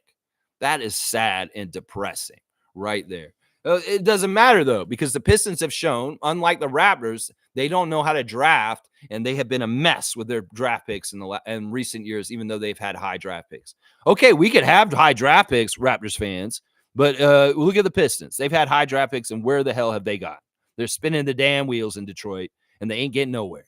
So what is this, a quick fix? Oh, quick fix is just getting high picks and then we'll be all right. Okay, let's go look at Charlotte. Let's go look at Detroit. Let's go look at Washington. These teams get high picks every year. What are they doing? Let's use some Brian Winders logic here. Come on, Winders this shit, y'all. Come on now. Come on now. Monique is saying, I'm okay with it, Lex. I'm okay with it too. Cool Cat's okay with it. Logical Raptors fanatics okay with it. We're okay with this. What happened yesterday? Because we're astute Raptors fans that are paying attention 365 days a year, unlike casuals who come and go and come back, and then they just see the headline and they overreact to it in a way that they think that they should. Oh, this is a loss for the Raptors. Oh, this is just Toronto sports culture. Losing left and right, whether it's the Jays, the Leafs, or the Raptors, just losing. First of all, you separate this team, this champion team that says NBA champions 2019 right here, from those other teams in Toronto, because we ain't got the same culture as the Leafs. We ain't got the same culture as the Blue Jays. We've got a culture of winning because Masai Ujiri is our leader. And that's what I'll say right there. And everybody who has something to say about our front office, realize that if you feel good about the Raptors and the culture that we built in the last 10 years, well, you protect Masai. Because if you don't, well, you're falling in the trap of the other side. They try and get him dislodged from here. And every single Raptor fan should be protecting the hell out of Masai Ujiri and Bobby Webster, because they are at the top level of their profession. And that are only 30 teams in this league, and they are in the top 3 of those 30 teams night in, night out. Some people say, oh, they're failing, Lex. No, bullshit. You're looking at it superficially. You're not looking at it in depth enough to see exactly what they're doing. You got to give to get. And everybody just wants to get in this society. Well, to get Pirtle, we had to give a first-round pick yesterday. And there's nothing wrong with that. You have to give to get. And I don't understand why people don't understand that. Everybody wants Siakam back. Well, we had to give to get. Everybody wants Anunoby back. Well, we had to give to get RJ and Emmanuel. So what is this? Y'all don't understand how commerce and trades, it works, the economics of the NBA? There you go. We just stockpile. Keep everything like Schmog on Tolkien's story. No, that's not this bullshit. You got to give to get. And that's all this is yesterday. So get over yourself, negative ninnies, naysayers, chicken lillers, gaslighters, people that are talking that the Raptors took an L yesterday. No. We fulfilled an obligation and we paid our debt is what we did yesterday. That's right. That is right there. Boom goes the dynamite. Let's see. Mike saying, I don't understand people upset. Oh, yeah, I read that one. Isaac saying, internal growth wins championships. Let's grow. Enforcement's coming later. Exactly. This is where we get to a championship, is we get good, young, talented players like Emmanuel, like Grady, like Oshai, like Scotty, like RJ, and we let them grow like plants in the garden. And as they all grow up, they push our team ceiling up, and we get further and further like an Oklahoma City Thunder. So that's what all we need to do is continue to grow with our crop of guys, get them more meshed and gelling. And if they're the right pieces together, unlike the team that we had before, it will gel really nice. And there will be some really cool synergy between the skills of Grady, Emmanuel, Scotty, Jakob, Kelly Olynyk, all those guys in our core going forward for next year. There you go, right there. And Cowboys got a 2-finger salute for Loserberg. That's right, just for you, J. Lou, with your dumbass tank and talk and your stupid ass shit. That's right. There you go. Right there. That's right. Dana's saying, good morning, everyone. Josh Lunenberg gets it today. Yeah, Canadian Dana, fresh off a great birthday yesterday, has come in with the 2-finger salute for J. Lou.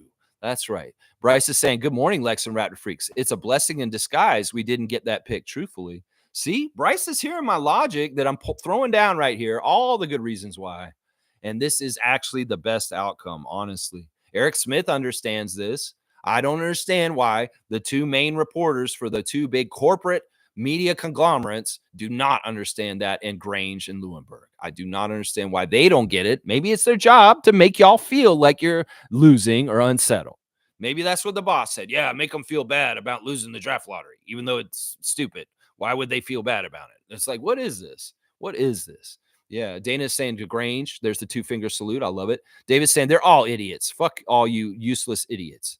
Yeah, there you go, David. All right, feistiness from David. Smooth saying not having the pick means more flexibility to add or not. Toronto has the choice now. Exactly. I think that's something that people aren't talking enough about. because our obligation, this is the thing. If we had kept the pick, we are not allowed to trade any first round picks for this whole entire year. Yeah.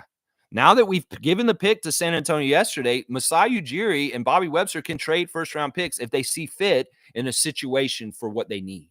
That's a big part of it right there. That's the rules in the NBA. If you owe a team a first round pick, you can't do jack shit with moving your first round picks.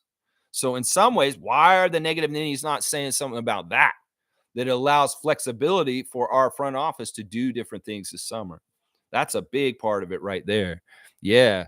All right, let's keep going. Shirkan saying, wild theory, either Masai has a player target that he can make a deal for, or he's thinking about getting another pick next year.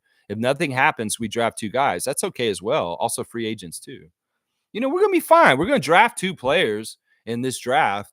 It's just that, we'll see what they are, and they're going to be quality guys. And, they can change still. Listen, don't put it past Masai and Bobby if they trade Bruce Brown on draft day and move up in the draft. I don't know why they would, because this draft class is kind of really kind of meh. But they do still have this kind of flexibility and this ability to change things and shake things up still on the fly, because Bruce Brown's contract is very interesting. And that could be a draft day deal where all of a sudden the Raptors aren't picking at 19 and 31. They're switching up where they're picking because they did a move, a rabbit out of a hat. That's what I'm trying to tell everybody, that doing this yesterday means the flexibility of doing moves now still is increased whole huge kind of way. Seriously.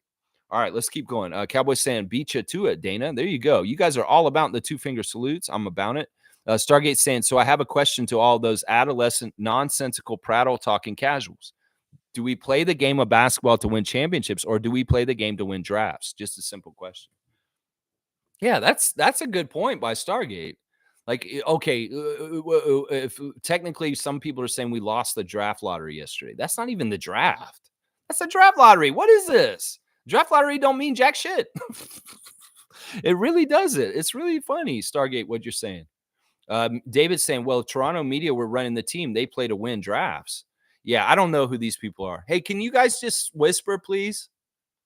Bryce is saying these Masai haters are so annoying. They really are. They really are. Cowboy putting Masai on blast. I love it. Monique saying Eric Smith is the best. I agree with that. Eric Smith has been the most on point with his takes yesterday. Like, in some ways, he's the one who's not talking to the fans like they're idiots. Seriously, that's what it is. Grange and Leuenberg are talking to y'all like you're idiots. Honestly, they're trying to fool y'all. They're trying to make you feel all upset and mad. And they're manipulating y'all. So you go ahead and feel manipulated. Mom, can you please whisper? Anyway, they're in there talking like crazy. Oh, and the electrician's coming in. Dad, can you get the door? Larry's coming in. Can you go outside, please? Sorry, the electrician's here to check up on stuff. And Mom, can you please whisper when you're talking? You're coming in. Okay, go into my bag in the front pocket. It's in the back there. There, easy as that. Okay, sorry. I didn't understand why you guys were talking so loud in there. Oh, you talked to her on the phone? Okay. All right. Sorry about this, guys. There's stuff happening here. We're getting ready to leave the country tomorrow, and we got to get things ready. Take the whole thing. Keep them together. All right. Thanks, Mom. All right. Let me keep going. Guys, it's getting a little hairy here. I might have to finish up pretty quick.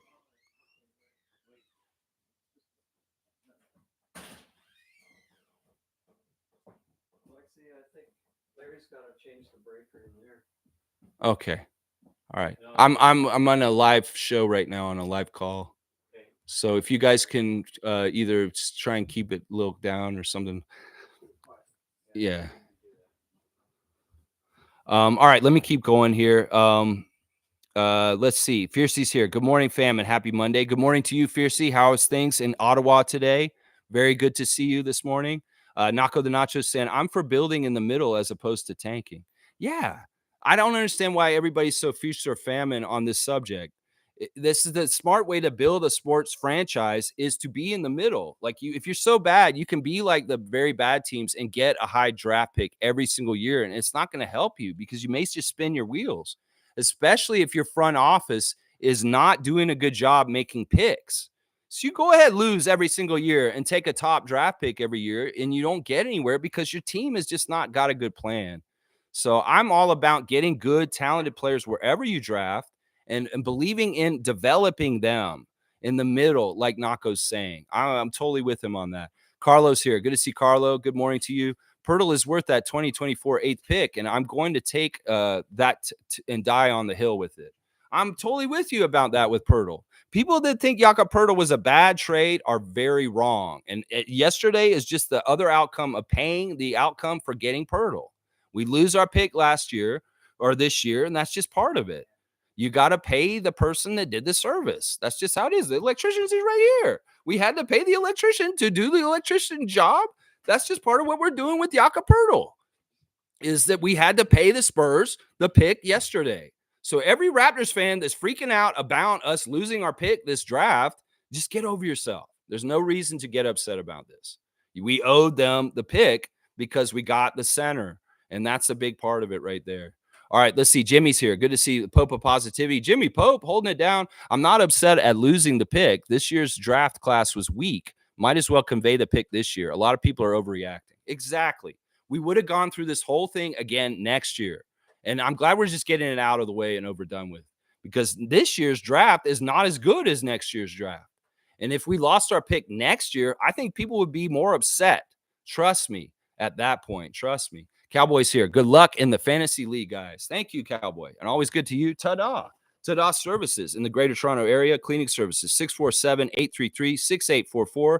Franchises are available. They are working in your area. They'll even come out and see this area where I'm at. I've seen Bradley's out at East Gwillimbury working for people out here. He will come and see you anywhere in the GTA. If you have things that you need cleaned, big items you need moved, that's what Ta-da Services is. They're a cleaning service. They can come and help you, jack of all trades, and they'll help you out. 647-833-6844 for a quote as low as $89. That's right. There you go. Fiercely saying, I knew there would be mean comments, and Instagram surely didn't disappoint. I don't pay any mind to these stupid takes. Yeah, social media went on fire last night and went crazy with negative takes about things that happened at the draft lottery yesterday. And they're all overreactions. A lot of them are very immature reactions, and a lot of them are really just not realistic to the whole situation. They hear the words Raptors lose, and they just start to think overreact and think some dumb stuff. That's really what a big part of it is right there. So let's keep going. Mike's here. Logical Raptors fanatic. People don't understand value in players. Casuals rate players by draft position, but some drafts are weaker. Pirtle is an asset and is still worth a good first easy, and Pirtle is better than 8th this year. I mean, we don't know who this player is going to be that the Spurs will take at number 8 this year. And if you're going to stand him next to Jakob Pirtle, the first player that ever played for Austria in the NBA, you going to tell me this player is going to be better than Jakob Pirtle? I don't think they will be. Seriously. I had no idea. These are question marks. And as I said, the young players coming up into the NBA these days are not trained to play basketball correctly. They're fundamentally bad. They don't know how to pass. They don't know how to play a team game with other people. There's all kinds of issues with the young players. They have to actually, because a lot of them don't even go to college anymore. They don't get the college training from the college coaches to be good team players to come into the NBA. So that's a big part of it right there. David's saying Jakob would have been the first overall pick in this year's draft. That may be true. David might actually be right on that one. Seriously, I could see that. Mike's agreeing with him. I could see that. G saying the Hawks had a 3% chance to get the first pick. They didn't tank. That's what I'm saying. They got the first pick, and they were almost in the playoffs this year. The NBA has done a really good job to try and stop teams from wanting to tank on purpose. And they've safeguarded with the system of the rules that you can't just lose on purpose to try and get the best player in the draft. There's all kinds of ways that will be messed up. And the Hawks proved it yesterday. David's saying, so what's the problem everyone is having then? Just a lack of brain cells? It's the media gaslighting them. It's the media trying to tell them that they should be upset about the events yesterday. And it's just young people and people that are just not really in the know overreacting on emotion. That's really a lot of it. I'm trying to use this as an example for any type of media besides like the Raptors or sports. This is a very much a media technique that the media does to prey on our emotions to make us feel things and motivate us in certain ways. So that's all this is. In some ways, the people that are writing these articles, they want us to fire a front office of the Toronto Raptors. That's what they want. That's what they want. Mo's saying overreacting is right, Jimmy. I agree. G saying Butler was a pick 31 and Brunson a pick 33. Koloko a pick 33 as well. I swear there are many gems in that range for some reason. Also, Gasol was a 48 and Jokic a 41. Well, that's what I'm saying. In some ways, the front office that these people want to fire so bad has a proven track record of picking late draft picks that actually really pan out. So why would we not value the front office that is actually has a really good track record of getting really good players late in the draft? I don't understand the logic of that. Yeah, you want an alley-oop for David? All right, we'll give it an alley-oop to David from Cowboy. Good stuff. Good to see so many people in here this morning. And I know you guys wanted to talk about this because this thing that happened yesterday is confusing. And in some ways, that's all I'm trying to do is trying to clarify things through the whole thing as far as what is actually happening with the Raptors in this draft this year.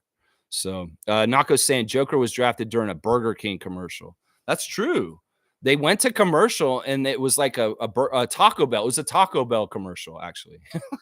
Yeah, and look at him now. He's the MVP. He's the champion from last year. Yeah. It was Taco Bell. G's got a correction there. Yeah. All right, let's see. Taco Bell is disgusting, is what David's saying. All right, Carlos saying Detroit is in shambles with the fifth pick. That is the biggest fail yesterday. If the winner of yesterday was the Atlanta Hawks, the loser was the Detroit Pistons because they fell out of the top four and they had a really bad season this year. You got to think about that losing streak that the Pistons had in last fall into January. That was really bad, really, really bad. Yeah, Mike's saying tanking never really works. Well, the NBA want to make sure of that. Yeah. David's saying it worked back in the day for the Spurs to get Duncan, but yeah, it's not usually. But that's not even what they did. I remember when that happened because it was really that the Spurs had really bad injuries that year. David Robinson missed the whole entire year for San Antonio, and that is how they got Tim Duncan. It's really that's how it worked. Let's see. G saying it only works for the Spurs. They got Duncan and Wemby. Let's see. G saying they asked Gordon how he was able to start playing so selflessly, and he said our 3-time MVP plays selfless, so how he could not. Aaron Gordon of the Nuggets. Yeah, I mean that he sets the tone. Your leader of your team, your franchise face, sets the tone for the other guys and how they got to act. And that is a huge, important piece of your team to whether you're going to be good or not. In some ways, LeBron's Achilles heel is this. You Joker makes everybody less selfish and play more of a team game and play a certain way. That rubs off on people. And Aaron Gordon being on Orlando before coming to Denver and seeing that around Nikola Jokic teaches him that right there. Yeah. They set the tone. That's why I'm really proud our guy is Scotty, because Scotty is that kind of player like Nikola. He's a very unselfish team player. And in some ways, I wish he would be more selfish. He's so unselfish. Seriously, I wish he would be more selfish. He's more likely to pass than shoot. And that's got to change at a certain point in some ways. Nako's saying the Spurs still aren't good, and I'm not sure Victor has the support he needs, even with Wemby. I think it takes time.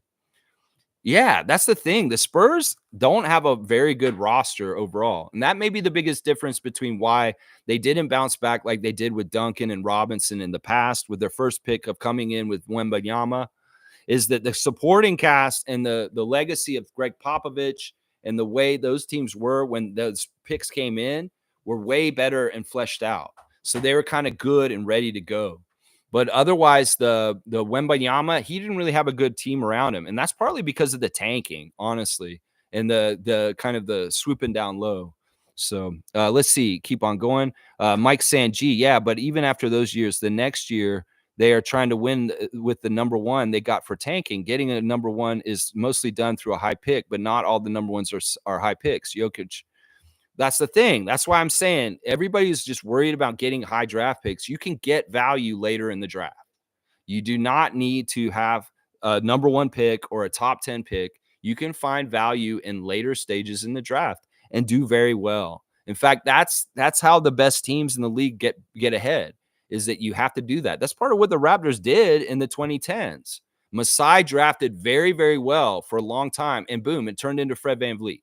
It turned in Pascal Siakam. It turned into OG Anunoby. And those crops have now fulfilled, and they're getting the big contracts now. And in some ways, the value in getting them while they're cheap and growing into their potential is not as good as paying them when they're already at their potential and having to pay them the most money. That's part of the reason why we had to trade Siakam this year, is because Siakam's going to get a big, huge contract this summer. And in some ways, the Raptors don't want to be tied down with that money for the future, because we want to continue to get young players, pay them cheap, and develop into their potential. That's a great model for sustained winning in the NBA right there. Yeah. All right. Let me see. Where am I in the chat? And I'll make sure we're going to have to probably wrap it up soon. We're going to be done soon anyway. Let's see. Fiercely saying, yes, Nako. I read somewhere Spurs went from tanking for Wemby to tanking with Wemby. Yeah, that's pretty apropos right there. Cowboys saying, Lex, after the stream, you should build a nice fire. You should start it with your Spurs jacket. No, I'm not going to do that. I'm not mad at the Spurs. I'm really not mad at the Spurs. The Spurs didn't do anything wrong to us. It's just business. We wanted our center back. We had to give them a first-round pick, and we had to come through with that end of the deal yesterday. That's all it is. Yeah, Fiercely saying Knicks Nation should be worried. I've seen posts highlighting the OG effect. Number of games won ever since the trade. Well, they're 25-5 with OG when he's available since we traded him to New York. And when he's not playing for New York, they lose. So they better hope he gets healthy quick, because without OG, they're not going to get past Indiana. Watch. Yeah, there you go. All right, let's see. Definitely give me a cutoff, because I got to get out of here. There's a lot going on here all of a sudden. Let's see. David saying, unfortunately, he's missed more games than he's played. You're talking about OG. Yeah, he's missed a lot of games for New York already. Let's see. All right, let's keep going. All right, that's the message of the day. Randy Woods was right. Good job. All right, let's see. What's the next question that you guys have for me this morning? Somebody called him Carlton from Fresh Prince. Macho Man Randy Savage. Okay. All right, let's see. No, Isaac got the card. Good job. Let's see. G saying conspiracy theories are league's favorite. The Hawks, the first pick to prompt them to take trade to the Lakers. If this happens, the Scripps are undefeated. That is interesting. I've heard some people kind of rumbling that rumor a little bit about Trae Young, about the Lakers. Yeah, that's very interesting. This kind of does throw that all into motion, like you're saying, G. Smith saying the only Randy Woods I know is the Buffalo Braves guy. But yeah, Isaac got it amazingly. David saying, yeah, it's funny how the media knows the Hawks were going to get the first pick. They even made a comment out of the blue before it started, how they never had a first pick, and then shocker. I know that. I thought that was fishy too, David. I mean, why would you say that? In some ways, that lady really didn't do good things for the NBA in the broadcast yesterday, because she made it seem like it was fixed. She probably needed to be more professional yesterday with what she did. Mike saying betting on the draft luck is a losing bet. Manipulating your draft position usually hurts your culture more than it's worth. Yeah, I'm with this. The Philadelphia 76ers have had a hard time shaking losing in the era of Embiid. That at some point, yeah, they started winning again. But how long did it take to get out of the mud as far as the culture of losing they did in the process in the beginning? And that's the thing right there. David saying with a 3% chance they got the pick. That's right. Atlanta was very lucky yesterday. Mike saying the Magic won the first pick after they got Shaq the year before, they on a 0.5 lottery chance. The first time they used the lottery ball format, it's laterally impossible to predict completely. And that's part of the reason why they do it, is because they don't want people to just like go ahead and lose on purpose and just automatically get the number one pick. It needs to be some wiggle room as far as who could maybe get that first pick other than them. Otherwise, team would manipulate this too much, and there would be all kinds of weird losing on purpose. That's just not helpful. So Wayne's saying, okay, I'm learning from listening to you, Lex, that any obligation we have had has been fulfilled in a draft class without many gems. So the potential loss is minuscule while we still have good picks left. Yeah. And anything, this is what I'm trying to do, Wayne, is educate. I feel like there's a lot of confusion because people just don't know the rules of the NBA and how things work. And there's a lot of people that are filling in the blanks with stuff that just wants to make the Raptors seem like they did bad yesterday. No, it's exactly what you just said. We had an obligation to the Spurs. We fulfilled it, and now we're off the hook. And that's for the best right there. There you go. The voice of reason. There we go. Terrence is here. They need the Raps to fail. A lot of people want the Raptors to fail, but it's not going to happen because honestly, this market's too good. Basketball in Canada has gone on wildfire right now. The WNBA is coming next, and Masai Ujiri is just too good at his job. So they can try and do this to us, but in some ways, we're not the Leafs. The Leafs, in some ways, they've had all kinds of different issues with different things. In some ways, there's too much ego around the Leafs. Different people want to run that team. Well, we got one guy that runs the Raptors, and that's Masai Ujiri. And that's part of the reason why we've had success in the last 10 years. Yeah. Randolph saying, good morning, beloved Raptors freaks. Most informative gang. Good morning to you, Randolph. Blessings to you.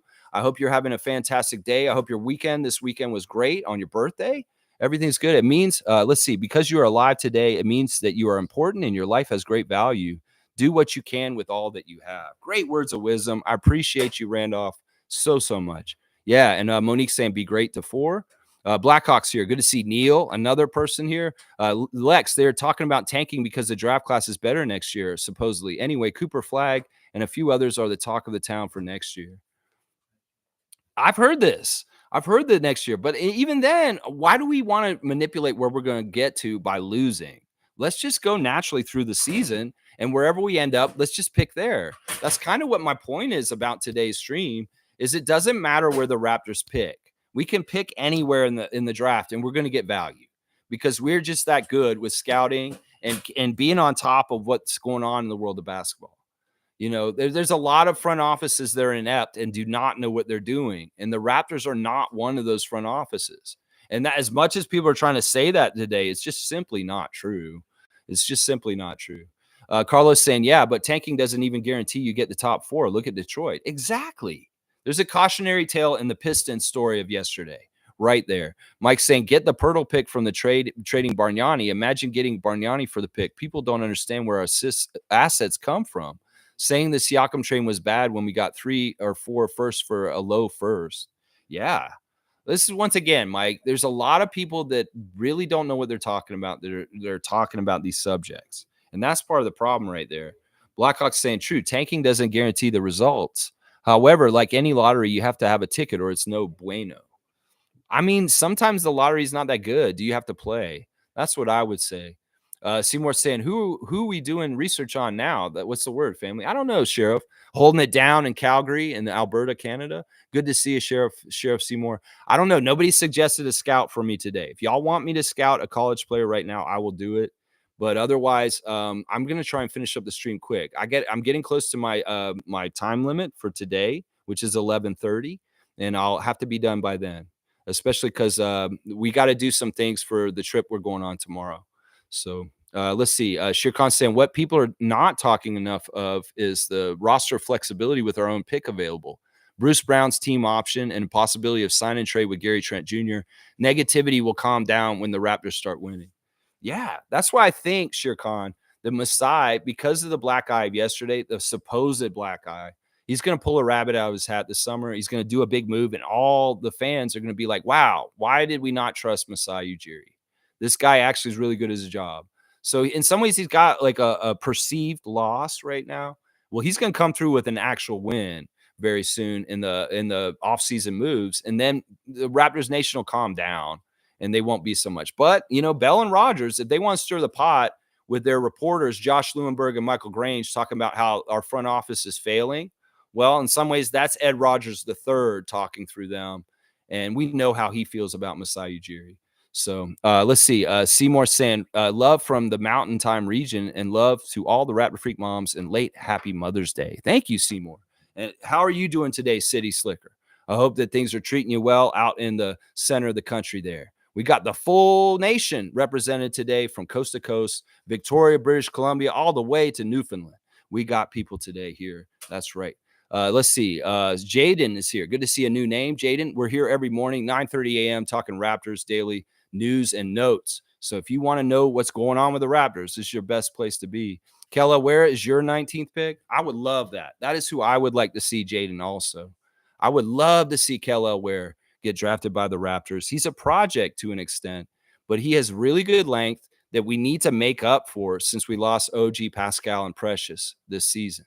So Neil's saying we need one more 7+ footer and a 6'11" power forward center. I can agree with that.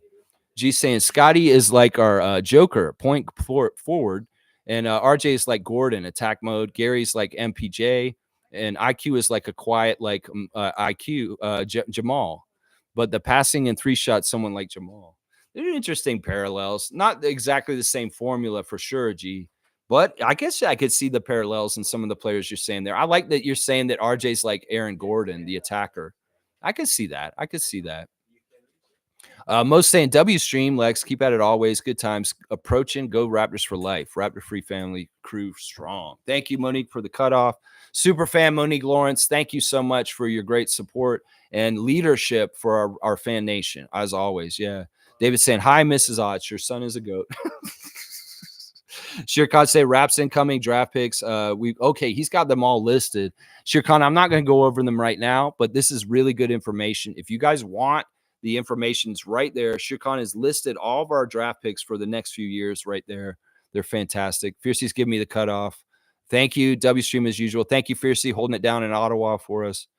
David saying, give me those scissors. And Eric Jacob, holy crap. Eric, I have not seen you in a little bit. He's in Zimbabwe, y'all. Zimbabwe. That's right. We've got him over in the African continent. He's saying Ziovmir Izovic. 2025 is our big guy. Let's deal Pirtle and get Izovic next draft. Hello, by the way, long time. Good to see you, Eric. It's been a little bit. I hope things are always very good for you where you are, sir, on the other side of the globe. Holy cow. I hadn't seen you in a bit. I hope you've been doing very, very well. Carlos saying one thing here, too, is factoring what happened to Koloko. It makes the Pirtle deal much more needed. Yeah, I'd like to replace Koloko in this draft. And Kel Ware would replace Christian Koloko with a long rim running kind of like a shot blocker. Somebody to protect the rim. We just need that third center. And that's why I really highly endorse Kel Ware to be drafted by the Raptors very soon. Because I feel like he would be a good replacement. There's a couple other guys that are similar that could be that person too. Bobby Clintman is another great long arm player that could possibly be that guy. We'll have to see. It's a shot blocker. We want a shot blocker. And that's what I'm looking at there. Shirkan saying Charlotte and Detroit are being roasted, and rightly so. Even if Atlanta has the top pick, they're going to bungle it up again because that front office is so bad. The only solid team in Houston who jumped to number 3 all the way from 9. I agree with Shirkan on this, that these teams can be at the top like Atlanta, but they'll bungle it. They'll do something. Maybe this draft will be very weak. And you will see like that this is like, okay, well, I'm glad we didn't get our draft pick this year. There may be some 2020 vision looking back on this and being like, wow, the Raptors did actually have the best outcome happen yesterday. We got to wait and see. In some ways, that's what Eric Smith is trying to say to everybody as well. We got to wait and see how things go. And then we'll be able to figure out whether this was actually a good thing that we didn't keep our pick for San Antonio this year. So, yeah. Stargate saying, again, you don't play the game of basketball to win a draft. You play to win a championship. The draft is a minuscule part of modern day business of basketball. It's not like 10 years ago. Yeah. If preseason doesn't mean anything, the draft doesn't either. There, boom goes the dynamite. Preseason don't mean nothing. And some people would say the regular season don't mean anything either. It's the playoffs. Mo's saying no more comments. Thank you, Mo. You're very kind.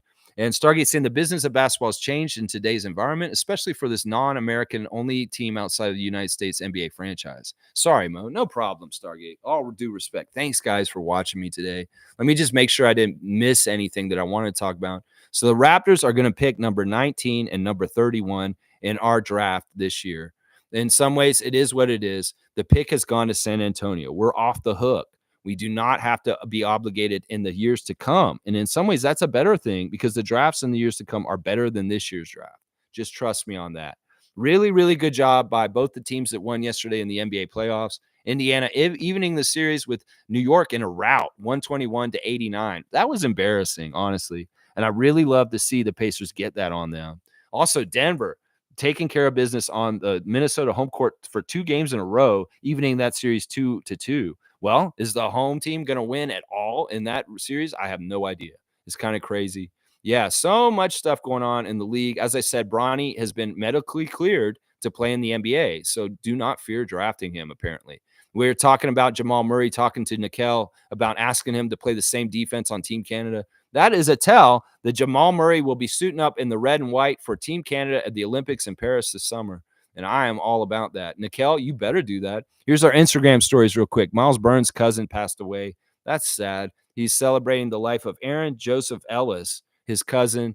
Very, very sad that Miles Burns has lost his cousin. And happy Mother's Day to all the moms out there. I see a lot of pictures of Miles with his mom. And it's fantastic to see Really cool Mother's Day picks yesterday from a lot of the players around the Raptors yesterday. Lots of pics of Miles Burns' wife with him. I mean, his mother with him. Mike McCurr, pictures of his mom and his family. Very, very cool stuff. Of course, Dennis, all about Ellen Schroeder yesterday, for sure. Mr. New York City, he is posting a lot of stuff recently. He's talking about what he's going to do next year. He's very getting oriented. He actually posted his shots at practice yesterday, his makes and his shot percentage. Marquise is shooting 75% from inside the three, and it shows the areas where he's making more. So if you want to see what Marquise did with his workout yesterday, go look at his Instagram stories. You can see exactly what Marquise Noel did at practice yesterday.